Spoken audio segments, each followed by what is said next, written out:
주시면 감사하겠습니다. 이미지 몇 장을 좀 보십시다. 아직은 안 왔지만 이른 봄에 이미지를 좀 가져왔습니다. 겨울에 얼었던 딱딱한 대지를 뚫고 이제 한 달도 남지 않은 이제 8일이면 입춘입니다.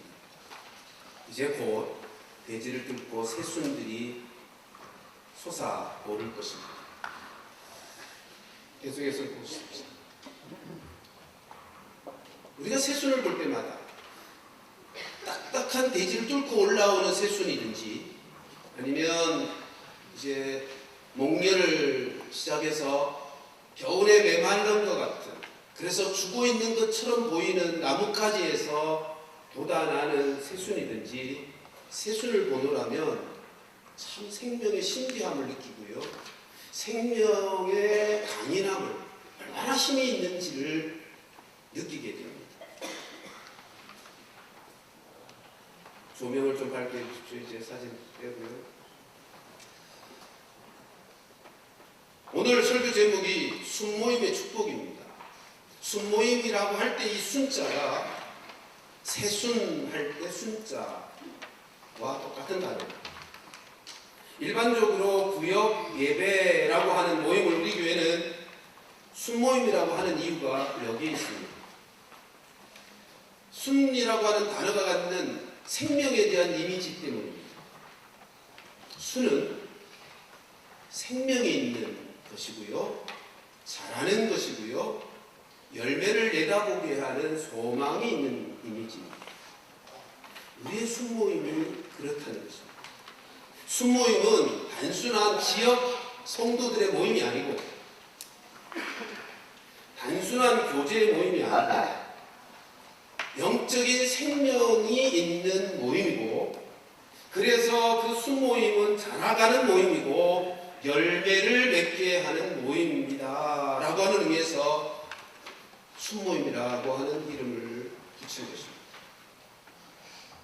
그리고 교회를 교회되게 하고 성도를 성도답게 만들어가는 교회 안에 아주 기본적인 두 가지 모임이 있습니다. 그 하나가 예배 모임이고 또 하나가 순모임입니다. 예배 없는 교회를 교회라고 하지 않을 것입니다. 그 비슷한 무게로 순모임이 없는 교회면 교회라고 말하기 어렵습니다. 순모임이 교회 안에 아주 기본적인 모임인 것입니다.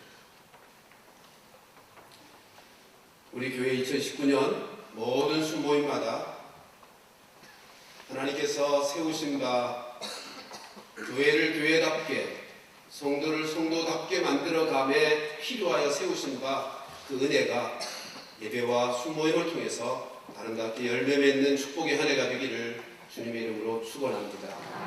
오늘 읽은 말씀 우리가 잘 아는 대로 하나님께서 이 땅에 친히 세우신, 하나님이 디자인하신 교회라고 말할 수 있는 예루살렘 교회, 성령의 강림으로 성령 충만한 상태로 세워졌던 하나님이 친히 세우신 교회, 다시 말하면 오고 오는 모든 교회의 모델로서 하나님께서 세워놓으신 교회라는 것입니다.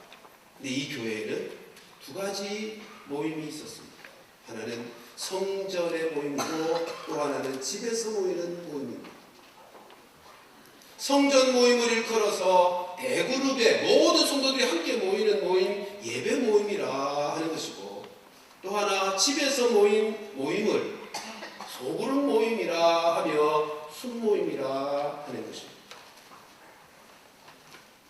여러분, 예배가 무엇입니까?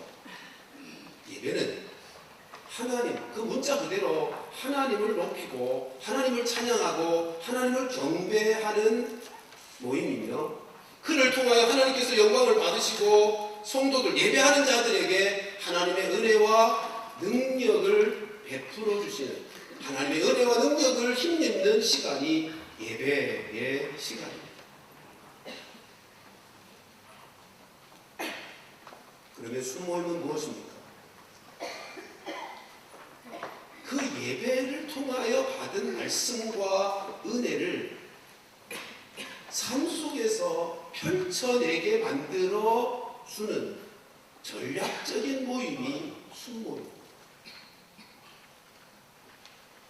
예배가 하나님을 경험하는 시간이라면 순모임은 하나님, 경험된 하나님을 세상 가운데 드러내도록 도와주는 전략적인 모임이 순모임이라는 것입니다.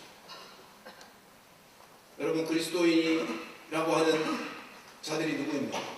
그리스도인이라고 하는 자는 예수, 그리스도를 믿는 자일 뿐만 아니라 그리스도로 사는 자를 일컫는다고 했죠.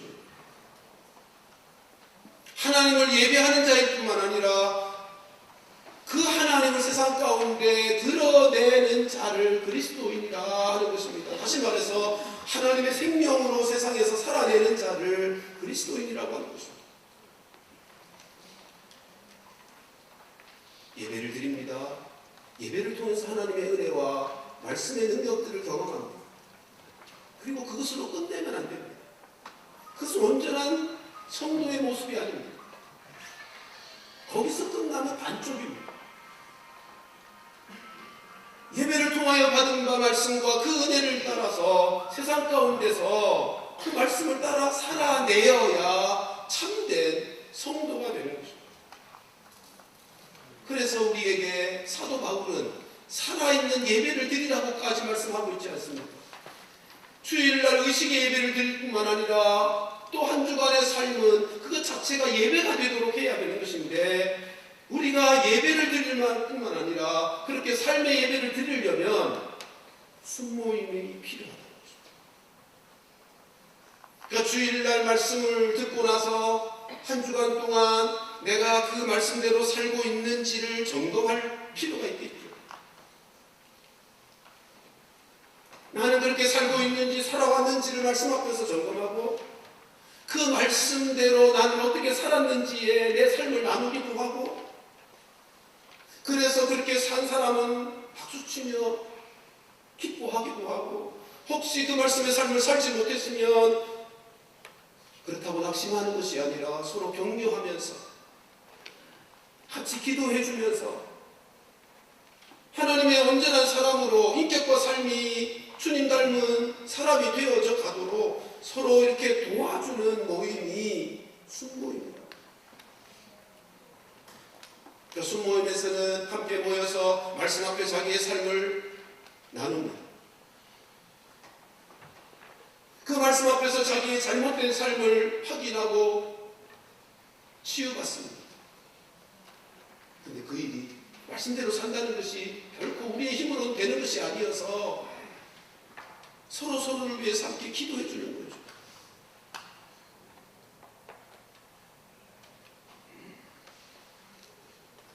여러분, 순모임은 하나님이 만들어 놓으신 성도를 성도답게 만들어가는 전략적인 모임입니다. 다시 말씀드립니다. 예배와 함께 순모임은 교회를 교회되게 하고 성도를 성도답게 세워가는 하나님의 전략적인 모임인 것입니다. 자, 그런데 순모임의 숫자는 언제나 12명 이하의 소그룹입니다. 왜 소그룹이어야 할까요? 그것은 소그룹이 갖는 다이나믹이 있기 때문에, 소그룹이 갖는 특별한 분위기가 있고요, 소그룹이 주는 특별한 에너지가 있습니다. 이것을 사회학자들이 처음 깨달은 것이 20세기 초기입니다. 가장 먼저 어디서 실험하는가 하면 교도소입니다. 교도소란 세상에서 죄 짓고 갇혀있는 사람들인데, 교도소가 할 일이 무엇이겠습니까? 그들을 교화시켜서, 교정시켜서 밖으로 내보내야 사회가 다시 또 평안해질 거 아니에요? 근데 이런 방법 저런 방법 아무리 애를 써도 효과가 없더라는 것입니다. 그런데 소그룹으로 모아서 어떤 주제를 주고 자기의 생각과 삶을 나누게 했더니 아주 긍정적인 결과를 만들어냈습니다. 그 이후로 20세기 들어와서 소그룹의 모임의 중요성을 그 소그룹이 주는 에너지를 깨닫고 나서 학교로 옮겨갔고요. 기업으로도 옮겨갔습니다. 이제는 사회 어느 곳에서도 소그룹으로 그 모든 일들을 하지 않는 것이 없어요. 여러분, 소그룹이 갖는 특징이 무엇이겠습니까? 소그룹이 갖는 장점이 무엇이겠습니까? 세 가지로 정리할 수 있습니다. 하나는 쉽게 마음을 열 수 있다는 것입니다. 많은 사람들이 있을 때는 그냥 다 입다물고 있지만 소수가 모일 때는 처음에는 좀 어색할지라도 조금만 시간 지나면 쉽게 마음문이 열립니다. 두 번째로는 같은 처지의 사람들이 함께 모여서 대화를 나누다 보면 보다 더 쉬운 공감대가 형성이 되더라는 것입니다. 서로의 처지에 대한 이해가 높아집니다. 그래서 결과가 무엇인가 하면 우리가 생각하는 것보다 훨씬 더 깊은 영향력을 서로에게 주고받더라는 것입니다. 그래서 교도소에서도 학교에서도 기업에서도 서로에 있는 생각들과 삶을 나누면서 가장 탁월한 효과적인 결과들을 만들어내고 있습니다. 여러분, 이 일을 가장 먼저 깨닫고 실행하신 분이 누구겠어요? 예수님이에요. 당연하겠죠. 인간을 만드신 분이신데 인간을 어떻게 세우며 만들며 변화시켜 갈지 누구보다도 잘 아시는 분이시지 않겠습니까? 그래서 예수님이 제자를 12명으로 제한하여 삼으신 것입니다. 생각해 보세요. 하나님이신 그분께서 제자를 만드실 수 있다면 12명이 아니라 12만 명이라도 얼마든지 만드실 수 있지 않았겠습니까? 근데 12명입니다. 왜요? 예수님께서 떠나시고 나서 앞으로 교회가 세워가야 될, 교회가 교회로 세워질 수 있는 그 교회가 이루어가야 할 전략이 소그룹이어야 되기 때문에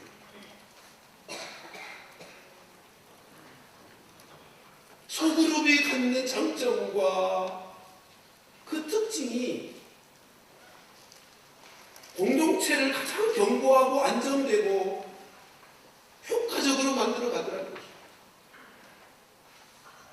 이제는 교회 밖에서도 모든 사회기관들이 다 팀이라고 하는 이름으로 소그룹의 모임으로 그 무엇인가를 진행하고 있습니다.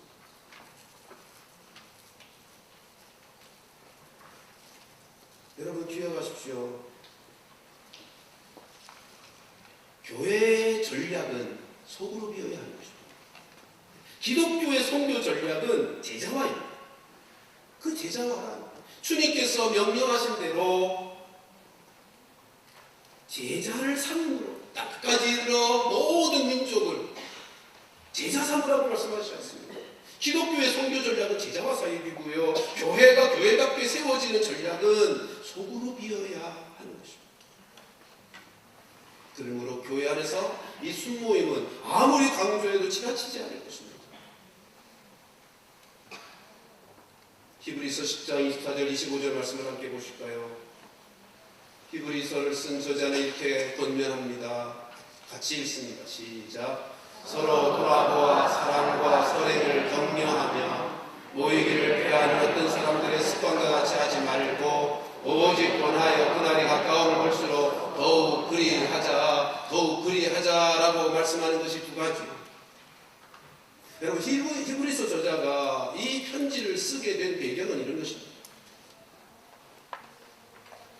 초대 교회 성도들이 처음에는 뜨거웠어요. 믿음이 얼마나 불탔는지 몰라요. 그리고 뜨거운 마음으로 함께 모여서 같이 기도하고, 그런데 시간이 흐르다 보니까 자꾸 식어지고, 아무리 뜨겁게 영적인 싸움을 싸워내도 세상이 변하지 않더라는 거예요. 핍박이 지나가지 않아요.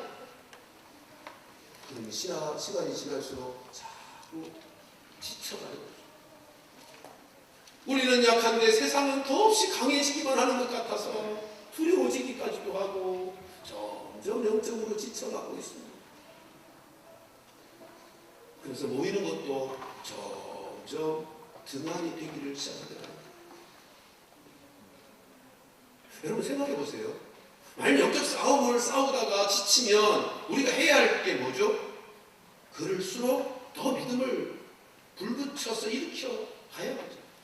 그리고 더 많이 모여야 돼. 모여서 힘을 모아야 그나마 우리가 세상과 싸워 지지 않을 수 있지 않겠어요? 근데 현실은 반대로 간다. 자꾸 모임도 등한이 되기 시작하고 뜨거운 열정도 식어지고, 그래서 지금 사도는 히브리서라는 편지를 통해서 저들을 지금 견고하게 세우고자 하는 것입니다. 히브리서의 내용을 보면 너희들 그러나 지치지 마라.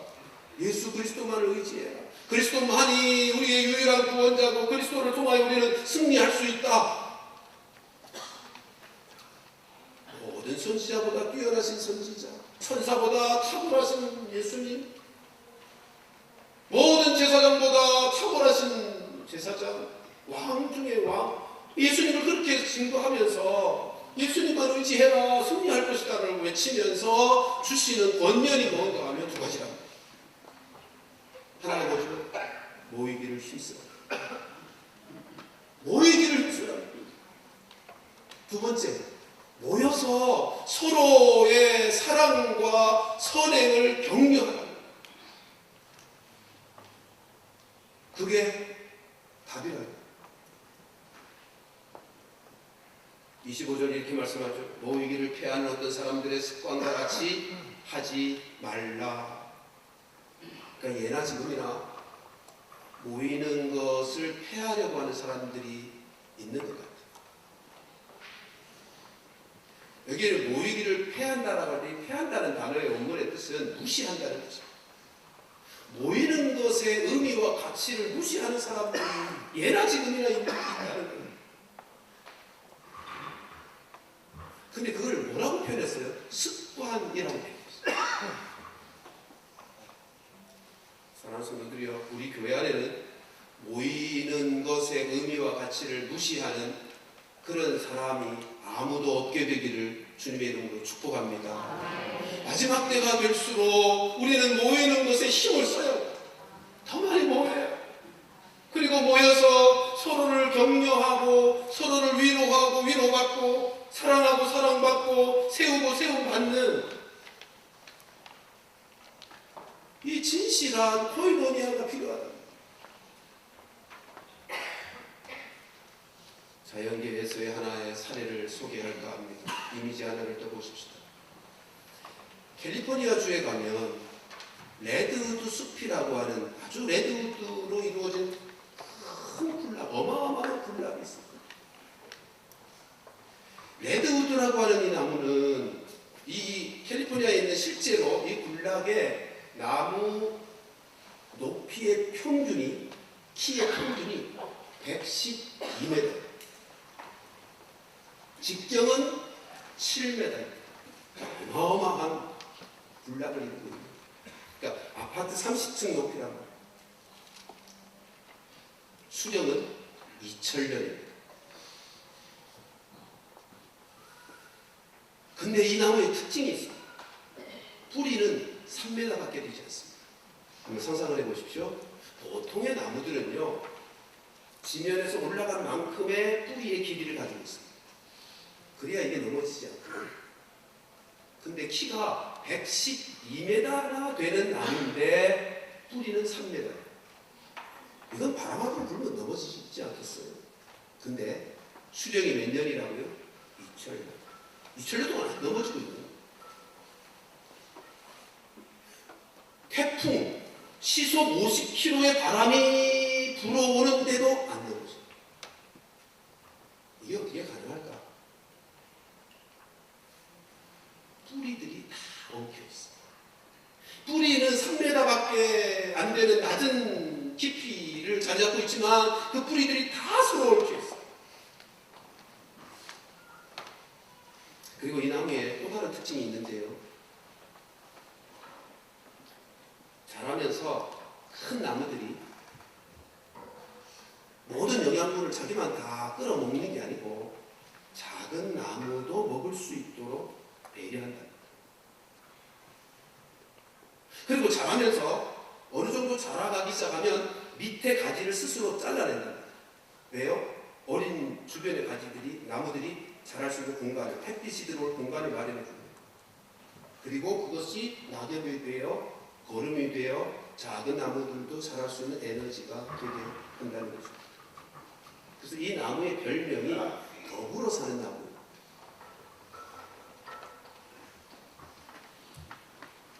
여러분, 식물도 그렇게 생존하고 그렇게 자라요. 성도된 우리들이 하나님의 사랑으로 안정되게 이 죄악의 세상에서 안정되게 함께 살아가는, 자라가는 축복이 하나님이 만드신 전략이 뭐냐면 숙모입니다.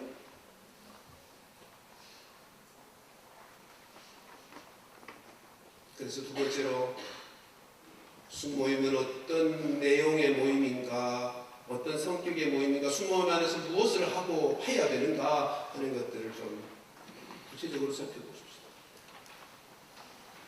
여러분, 숙모임은 두 가지로 그 성격을 규정할 수 있습니다.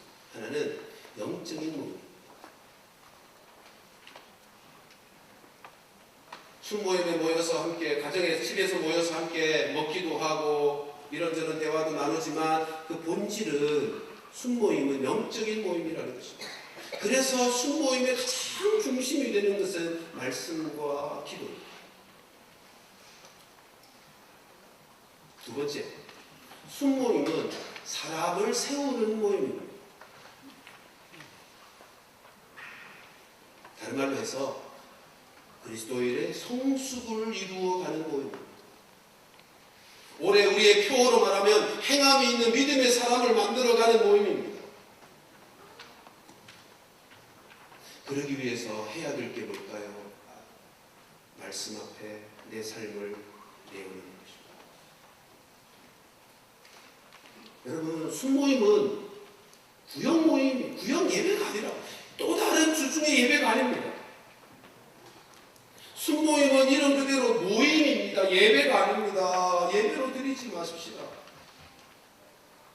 아까 말씀드린 것처럼 주일날 예배를 드리고 받은 바 은혜로 세상에서 그렇게 살아낼 수 있는 그 삶을 살도록 만드는 전략적인 모임이 숙모임입니다. 숙모임은 또 다른 성경 공부의 모임도 아니고 또 다른 예배의 모임이 아니라 삶을 세워가는 모임입니다. 그러므로 말씀 앞에 우리의 삶을 내어놓자는 것입니다. 삶을 내어놓고 내가 이 말씀대로 제대로 살아냈는지 살지 못했는지를 확인하고, 그리고 그렇게 살지 못했다면 왜 그런지도 함께 생각을 나누고, 어떤 분은 그 말씀의 삶을 살아낸 분들의 간증도 좀 듣고, 그러나 우리가 아무리 잘 나눔이 이루어지고 고백이 이루어져서 삶을 살고 싶어도 그렇게 살 수 있는 힘이 우리에게 없으니 성령의 은혜와 능력과 지혜가 필요하니 함께 모여서 합심해서 기도도 하고 서로를 위해서 기도를 하는 거잖아요. 여러분, 그럴 때 그리스도인으로서 온전해지는 은혜가 있습니다. 네? 참된 그리스도인의 삶의 변화가 있을 수 있는 것입니다. 예배만으로는 아닙니다. 10년, 20년, 30년 교회를 다니며 주의를 지켜 예배만 드려도 예배만 드리는 것으로 되지 않다는 것입니다. 우리의 삶이 변하고 그리스도인으로의 믿음의 성장이 이루어지는 것은 말씀 앞에 내 삶을 내어놓고 내 삶의 고백이 있어야 합니다. 그리고 그 말씀 앞에서 내 삶을 치유해가고 변화시켜가는 은혜가 있어야 됩니다. 그러므로 말씀과 기도가 중심이 되고 그 말씀 앞에 내 삶을 내어놓는 것이 있어야 하는 것입니다.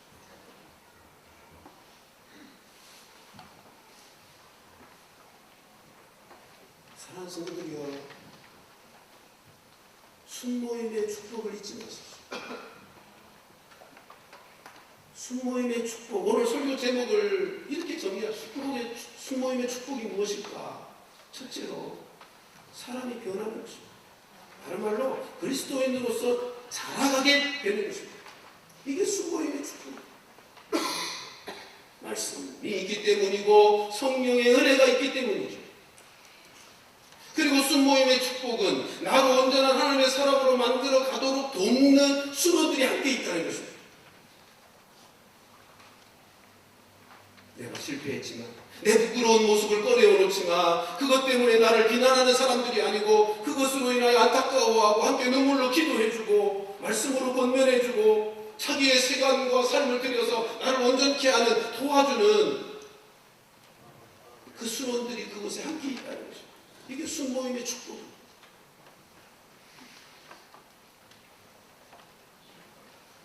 그러므로 말씀을 정리하기 전에 우리 순장들에게 간단히 말씀을 좀 드리고 싶습니다.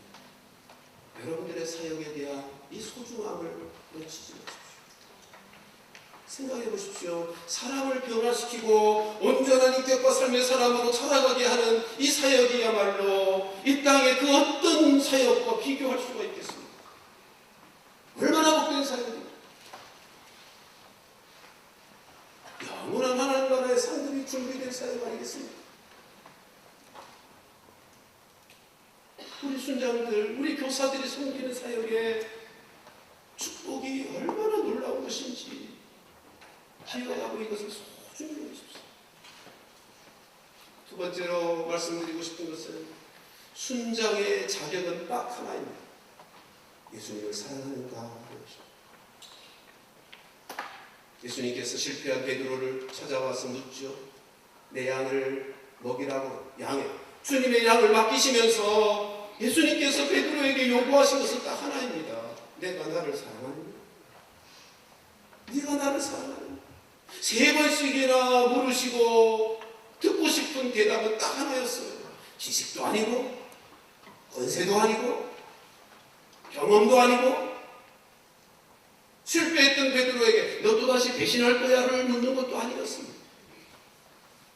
딱 하나입니다. 나를 사랑하느냐? 순장의 자격은 딱 하나입니다. 주님을 사랑하는가? 그리고 순장의 동력 역시 하나입니다. 영혼을 사랑하는가?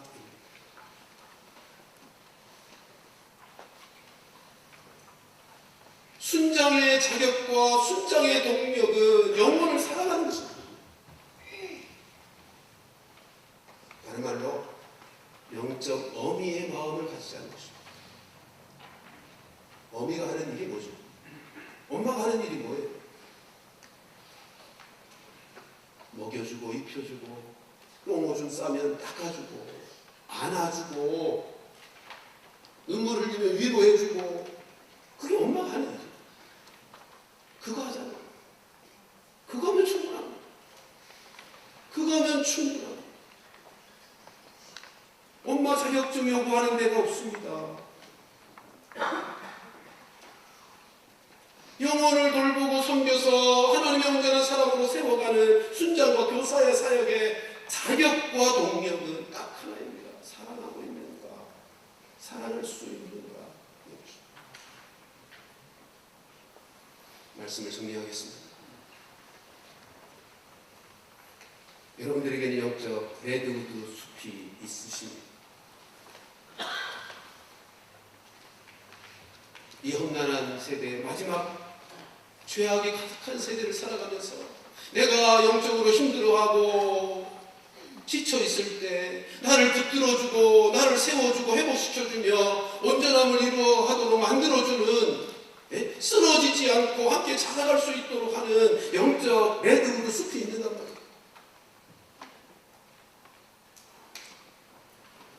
내가 힘들어 흔들릴 때 붙들어주고 내가 쓰러졌을 때 붙들어 세워줄 수 있는, 내가 아파하고 눈물 흘릴 때 위해서 위로해주고 내가 좋아할 때 같이 박수 쳐줄 수 있는 그런 공동체가 여러분들에게 있는가? 마음과 마음이 함께 나누어지고 내가 무슨 말을 해도 이해받고 용납되고 용서받을 수 있는, 함께 울고 함께 웃을 수 있는 그런 공동체가 이 땅에서 가정과 교회 외에 또 어디에 있겠습니까?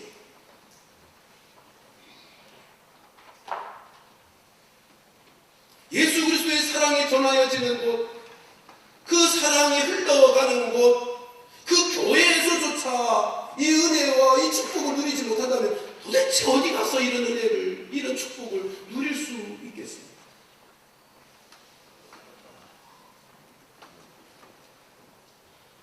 진리의 말씀이 있고 따스한 성령의 은혜가 있는 교회에서조차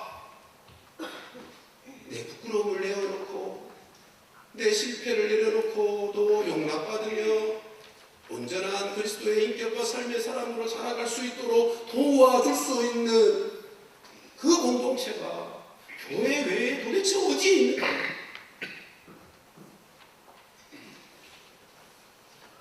사랑하는 성도들이여, 우리 교회 안에 순모임이 이런 은혜와 축복의 모임이 될 수 있기를 간절히 소원합니다. 우리 그런 공동체를 만들어 가십시오. 그래야 우리 교회가 교회다워지고 성도된 우리들이 성도다워지게 되는 것입니다.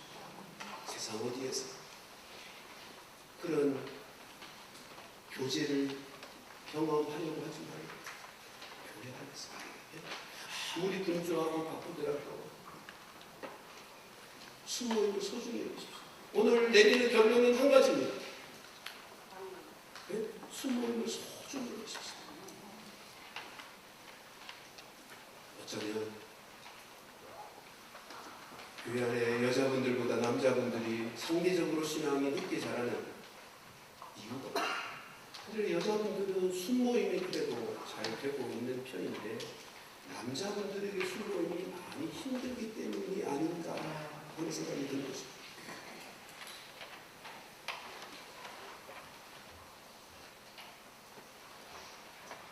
교회 안에 순모임이 우리의 영적 레드우드 숲이다. 그렇게 만들어가자. 그리고 그 은혜와 복을 누리자. 2019년 우리 모두가 이 순모임을 사모하고 소중히 여기고 이 모임을 통해서 그런 하나님의 전략적인 이 모임에 우리 모두가 다 행함 있는 믿음의 역사를 이루며 축복의 모임으로 우리가 성장하는 귀한 열매가 있게 되기를 주님의 이름으로 축원합니다.